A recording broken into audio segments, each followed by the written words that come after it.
Depot থেকে চাহিদা মতো জ্বালানি পাচ্ছে না ফিলিং স্টেশনগুলো। উল্লেখ করে তেল বিক্রির সময়সীমা সকাল 7টা থেকে রাত 8টা পর্যন্ত নির্ধারণের প্রস্তাব করেছে petrol pump owners association.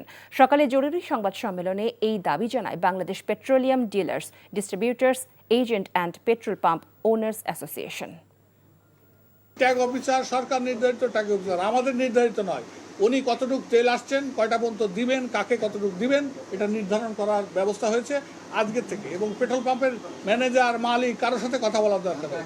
They will sit in the petrol station, they will allocate ট্যাঙ্কে কী আছে, কী দেওয়া হবে। এখানে আমাদের আর কোনো দায়িত্ব নাই। অতীতে যদি কোনো কিছু ঘটে থাকে, আমি আবার দায়িত্ব নিয়ে বলছি, if it is so, let the government terminate their dealership. We do not have any complaint.